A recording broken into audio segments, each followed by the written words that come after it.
The cold pre-dawn air brushed against my face as I lay half asleep in the Spartan barracks of Camp Rattler.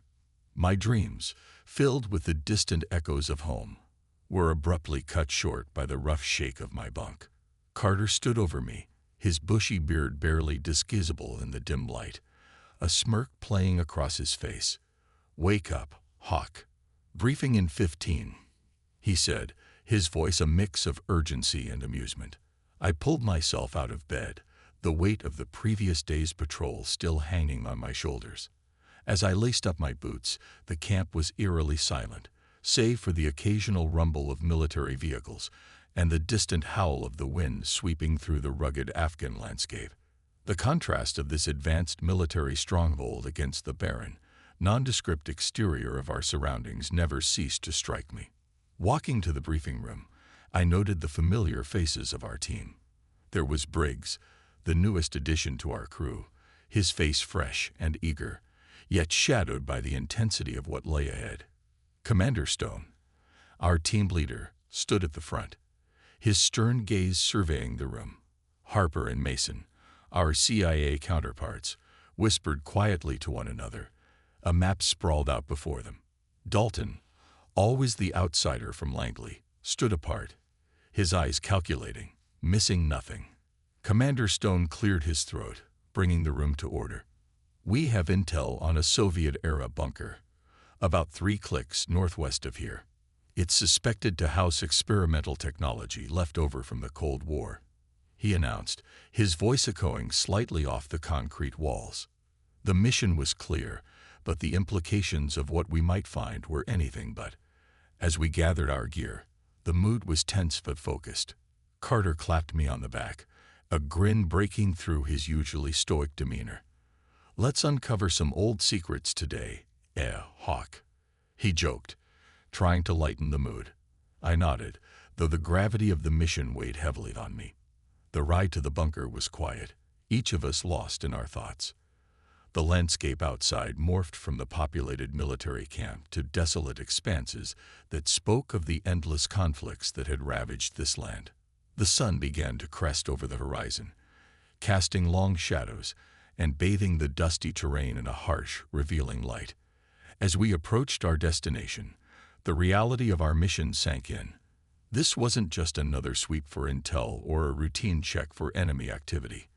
We were about to step into the unknown, into a place that time had forgotten, but that harbored secrets which could not be buried forever.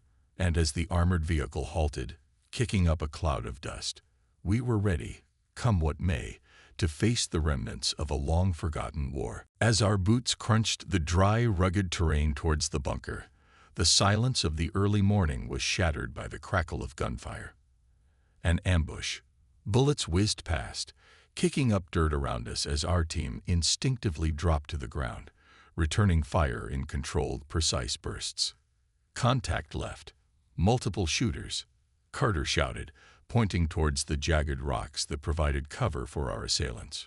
Briggs, physician next to me, returned fire, his actions deliberate and focused despite the chaos. The ambush was not unexpected. This region was notorious for Taliban presence, and they would not miss a chance to engage. As the firefight intensified, I could see Commander Stone signaling us to push forward, to not let the enemy pin us down. "We need to breach that bunker entrance now," Stone yelled over the gunfire. With a nod, we coordinated our movements, covering each other as we moved in a tactical formation. The air was thick with dust and gunpowder, the sounds of battle echoing off the desolate landscape. As we reached the bunker, the initial group of assailants seemed to retreat, disappearing into the landscape as quickly as they had appeared. Harper checked the perimeter while Mason set up a small drone to scout the area. "All clear for now, but they'll be back," Harper noted, her voice steady but tense. We approached the bunker's entrance, its heavy, rusted door ajar. The air that greeted us was cool and stale, carrying a faint, unidentifiable odor. Inside, the darkness was oppressive, the only light provided by our mounted flashlights piercing the blackness ahead. As we ventured deeper, The eerie silence of the bunker contrasted sharply with the chaos we had just endured outside. Then, without warning, shadows moved in the periphery of our lights. Figures, grotesque, barely human, lunged towards us from the darkness. Their movements were jerky, unnatural. We opened fire, the sound deafening within the enclosed space. The creatures fell, but got up again, seemingly unfazed by the bullets. "Fall back," Commander Stone ordered, as we retreated into a more defensible position within the bunker's hallway. The creatures advanced, their forms more discernible now in the flicker of our lights. They were human, or had been once. Now something else entirely, their features twisted, their eyes hollow. Regrouping, we assessed our situation. "What are those things?" Briggs whispered, his voice barely hiding his shock. Dalton, ever the analyst, was quick to hypothesize. Some sort of failed experiment, perhaps. "This is no ordinary weapons cache." We secured a small room with a locking door to catch our breath and plan our next move. The realization that we were not just facing human enemies, but something far beyond rattled even the most seasoned among us. But the mission had to continue. We needed answers, both for our safety and to understand what horrors lay hidden in the depths of this forsaken bunker. With our backs against the cold, damp walls of the bunker, we regrouped and checked our gear. Commander Stone's voice cut through the lingering echo of our previous encounter, firm and clear. "We need to understand what we're dealing with here. Stay sharp, watch each other's backs, and keep communication lines open. We're going deeper." The bunker's interior was a labyrinth of corridors and rooms, each turn and doorway promising further secrets or dangers. As we moved cautiously, the beam of our flashlights occasionally caught on old Soviet symbols, rusted machinery, and scattered documents, relics of a bygone era now hosting a nightmare.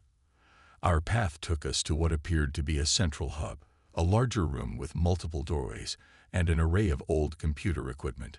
The air was thick with the smell of mold and something else, something acrid and unsettling.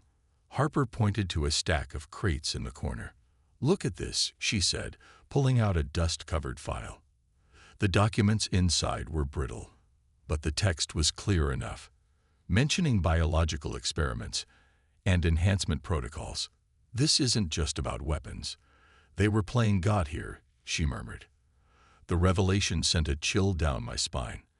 The implications of such experiments were far-reaching and horrific. It wasn't just the undead creatures we had to worry about. It was what they represented. A Pandora's box of ethical and moral quandaries that someone had dared to open.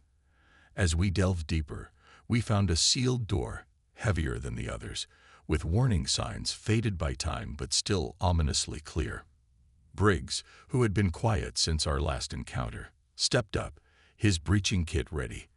"Let's see what they were so keen to keep locked away," he said with a determined look. The door gave way with a loud groan, revealing a pitch-black space beyond. As our lights pierced the darkness, the sight before us was staggering. Rows upon rows of what looked like containment units filled the room. Some cracked open, others still sealed. The contents were obscured by the murky glass, but the silhouette of human shapes was unmistakable. We proceeded inside, the air growing colder with each step. Suddenly, a loud crash echoed as one of the containment units at the far end shattered. From it, another one of those creatures emerged, its movements more frantic and aggressive than those we encountered before. The firefight that ensued was chaotic. These creatures were faster, more resilient. It was only through sheer force and desperation that we managed to subdue them. Panting, covered in the remnants of the shattered containment unit, we took a moment to regroup. "What are we dealing with?" Mason asked, his voice a mix of fear and fascination. Dalton, ever analytical, scanned the room with his flashlight. "Whatever these experiments were, they've created something uncontrollable. And it's not just a military threat. It's a biological hazard." He paused, looking at each of us. "We need to find the core of this facility. There might be a way to contain this, or at least understand how to combat it." Pushing forward, We came upon a control room filled with old monitors and equipment. Dust and disuse had rendered most of it inoperable, but one terminal flickered sporadically to life as Harper tinkered with it. The screen was filled with logs and data, some too corrupted to read, but enough remained to paint a grim picture of human trials gone terribly wrong. "We need to gather all the intel we can and get out," I said, my voice echoing slightly in the cold, artificial air. "Whatever was done here, it's our duty to ensure it's never repeated." With that, we collected as many files and samples as our packs could hold, preparing to face whatever awaited us in the depths of this forsaken place. Deeper into the bunker, the air grew colder and the silence more profound, as if the very walls were absorbing the sound of our movements. Our flashlights barely cut through the thick darkness that seemed to consume the beam of light before it could reveal too much. Each step forward was a tangible effort against an unseen resistance, as if the place itself was trying to expel us. Our path led to a vast underground chamber, its ceiling lost to shadows. The center was dominated by a massive structure resembling a sarcophagus or a cryogenic chamber, connected to various machines by tangled cables and pipes. Dalton approached it first, his curiosity overtaking his caution. This looks like the main experiment site," he murmured, examining the faded labels and archaic technology. As we circled the chamber, Harper called out from a nearby console, her voice tense. "Guys, you need to see this." We gathered around a series of monitors that still flickered weakly with life. The screens displayed grainy footage that made my stomach churn. Scenes of human subjects being injected with unknown substances, their bodies convulsing in agonizing spasms before becoming eerily still. The revelation struck us hard. Briggs clenched his fists, visibly shaken. "This is not what I signed up for," he muttered under his breath. Carter placed a reassuring hand on his shoulder, but his own eyes were dark with disgust and anger. We moved on, finding a laboratory filled with vials, petri dishes, and medical equipment. Among the clutter, detailed logs and reports were scattered about, documenting the experiments in a clinical, detached tone. Mason, his face pale, translated the scientific jargon for us. They were trying to enhance human capabilities, to create super soldiers. But something went terribly wrong. The ethical implications of such experiments began to weigh heavily on us. It was one thing to fight a known enemy, another to uncover atrocities that questioned the very essence of humanity. Dalton, ever the pragmatist, insisted we document everything. This information could be vital for our superiors to decide the next steps, he argued, though his voice lacked its usual conviction. In a smaller, adjacent room, we discovered the personal quarters of the lead scientist, his diary lying open on a cluttered desk. The entries revealed a descent into madness, driven by ambition, and a complete disregard for ethical boundaries. He knew the risks, Harper read aloud, her voice steady despite the horror. He chose to proceed, believing the ends would justify the means. We took everything we could carry that might offer insights or evidence, aware that each document, each sample, was a piece of a puzzle too horrifying to comprehend fully. As we prepared to leave the lab, a sudden noise made us freeze. A soft, mechanical whirring came from the direction of the cryogenic chamber. Approaching cautiously, we watched as frost formed on the glass, obscuring the view inside. Then, with a hiss, the chamber began to open. Inside, something moved, a shadow within a shadow, its form vague but unmistakably human. The air around us dropped in temperature, and a sense of dread settled heavily on my shoulders. We backed away slowly, our weapons raised, as the figure inside the chamber stepped out into the dim light.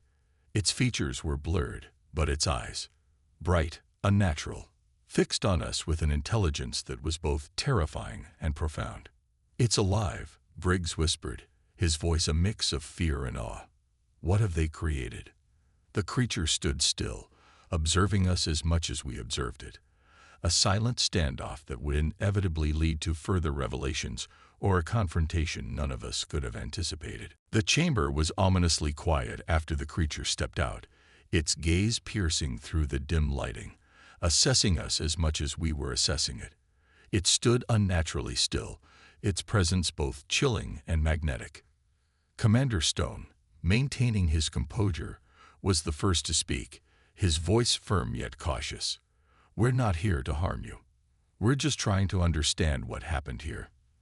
The creature tilted its head slightly, as if considering his words, but remained silent. Its eyes, unnervingly focused, flickered briefly to the equipment around us, then back to our faces. It was as if it were searching for something, some hint of intent or threat. Suddenly, the creature's demeanor changed, a subtle shift that tensed every muscle in my body. It moved with an unexpected speed, darting towards a panel on the far side of the room. Before we could react, it had activated some mechanism. The sound of heavy gears and hydraulics filled the air as the walls around us began to shift, revealing hidden passages. "This place is a labyrinth," Harper whispered, her eyes scanning the newly revealed corridors. "We need to keep up with it. It might be leading us to something crucial, or it's a trap." Following the creature, we navigated through the twisting passages, our footsteps echoing on the cold, metallic floors. Each turn seemed calculated to disorient us, the creature always just a few paces ahead, its silhouette a ghostly figure in the sparse light. The passages led us to what appeared to be a central control room, the heart of the bunker. Monitors and equipment, much more advanced than anything we'd seen, lined the walls, flickering to life as the creature approached them. It was clear now. This creature wasn't just a remnant of the experiments. It was part of the system, integrated into the very fabric of the bunker. As the screens lit up, showing security footage of the bunker's numerous chambers, a horrible realization dawned on us. The creature began manipulating the controls, and the monitors displayed various other creatures, similar to it, held in containment throughout the facility. It was not alone. Without warning, alarms blared, a shrill, piercing sound that forced us to cover our ears. The creature had unlocked the containment units. "It's releasing the others." Mason yelled over the noise, panic edging his voice. "We need to get out now." The ensuing chaos was a blur of motion and noise. Creatures like the one leading us poured from the open passages, their forms grotesque and their movements erratic. Our training kicked in, and we fought back, but the sheer number of them was overwhelming. Commander Stone shouted orders, trying to form a semblance of a defensive perimeter as we retreated towards the exit. "Fall back to the main corridor," he commanded, his voice cutting through the cacophony. We covered each other, moving as one, but the creatures were relentless. Reaching the main exit, we set charges on the corridor behind us to delay the following horde. The explosion rocked the bunker, and for a moment, the advance of the creatures halted. We didn't stop to look back. Every second was precious. Breathing heavily, we emerged into the twilight of the Afghan landscape, the bunker's entrance collapsing behind us. The fresh air was a sharp contrast to the stale, death-laden atmosphere we'd left behind. We were alive, but the battle we'd fought was unlike any other. As we regrouped, catching our breath, the weight of what we'd unleashed was palpable. The world outside remained unchanged, but beneath the surface, a new horror had awakened. Back at Camp Rattler, the aftermath of our escape from the bunker hung heavily over us all.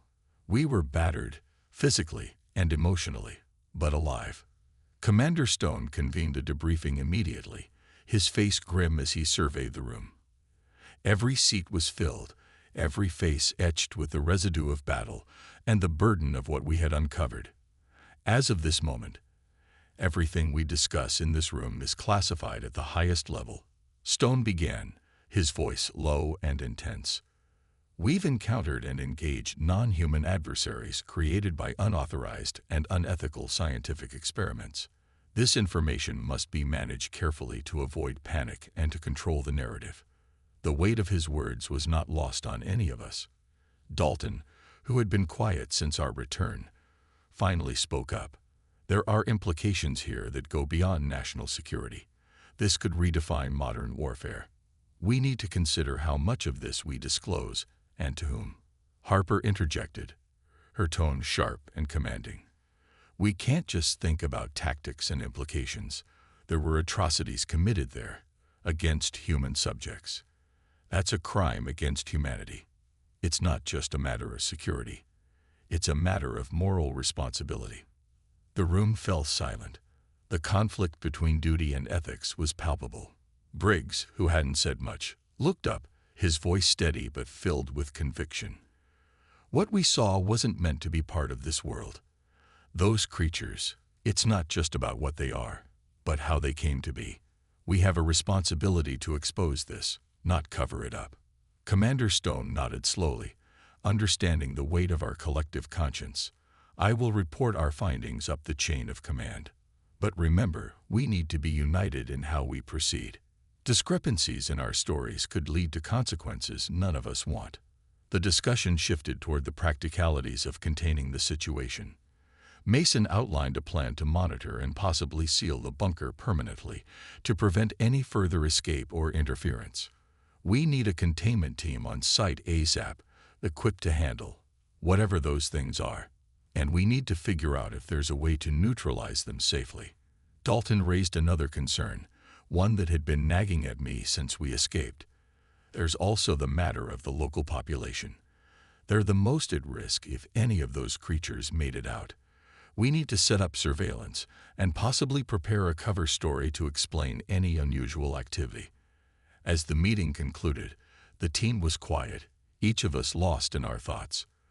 The moral dilemmas we faced were not just about the creatures we'd fought, but about how we, as soldiers and humans, responded to the profound wrongness of what had been done in that bunker. That night, I couldn't sleep. The images of the creatures, the sounds of the bunker, the cold fear that had gripped my heart, all haunted me. As dawn broke over Camp Rattler, I made a decision. Whatever it took, I would ensure that the truth about what happened wouldn't be buried in official reports or classified files. The world needed to know, not to sow fear, but to prevent such horrors from ever happening again. The days following the debrief were filled with a tense anticipation. We all knew that the decisions made now would resonate far beyond the walls of Camp Rattler. After much deliberation, Commander Stone informed us that the higher-ups had decided on a course of action. They planned to seal the bunker permanently and initiate a covert monitoring program of the surrounding areas. As for the atrocities discovered, they would be documented and handled by a separate internal tribunal, kept out of the public eye to maintain security and order. While this decision was expected, it didn't sit right with many of us. In the privacy of the early dawn, Harper and I met outside the barracks, the silhouette of the rugged mountains framing our conversation. "We can't let this go," Harper insisted, her determination clear. "This isn't just about following orders. It's about what's right." I nodded, feeling the weight of her words. I agree. We've seen what happens when things like this get buried. It's not just a matter of national security. It's about humanity. We owe it to those who were sacrificed in those experiments to tell their story. Together, we drafted a plan to leak the information, ensuring it would reach reputable journalists who could investigate further and expose the truths responsibly. We knew the risks involved, both professionally and personally, but the need for transparency overcame our fears. Later that day, I gathered the team to discuss our next steps. Briggs, Carter, Mason, and even Dalton each agreed that the truth needed to come out, albeit cautiously. We do this not just for us, but for everyone who can't speak for themselves, Mason said, his voice resolute. We spent the next few weeks gathering all the evidence we could discreetly extract from the bunker. Documents, samples, and digital data. It was risky, but necessary. Each piece of evidence was a thread in a larger tapestry of corruption and moral decay that had festered in that forsaken place. Once we had secured enough information, Harper used her contacts to send the evidence to a trusted investigative reporter. We crafted the narrative carefully, focusing on the ethical implications and the need for oversight in such secretive experiments. The story would not only expose the horrors, but also spark a dialogue on ethical boundaries in military and scientific endeavors. The day the story broke, the reaction was immediate and widespread. Outrage poured in from around the globe, prompting official inquiries and debates on the floor of legislatures and parliaments. The public's right to know clashed with the government's need for secrecy, creating a storm of controversy. As the news cycles churned with updates and expert analyses, our team watched from the shadows. We had remained anonymous, a condition of our agreement with the reporter, to protect ourselves and our families. But within the military community, whispers of our involvement began to circulate, bringing a mix of commendation and condemnation. In the quiet moments, I often reflected on our decision. The burden of what we had done weighed heavily, but a deeper sense of peace underpinned that weight. We had acted not out of defiance, but out of a duty to a higher moral code. As the sun set over Camp Rattler, casting long shadows across the dusty ground, I stood watching the horizon. The world had changed, subtly but irrevocably. And as I turned back to the barracks, I felt a kinship with my team that went beyond our shared experiences in battle. We were bound by our commitment to truth and integrity, knowing that some battles were fought in the light of day, and others in the shadows of secrecy. Our fight had been both, and I was ready for whatever came next.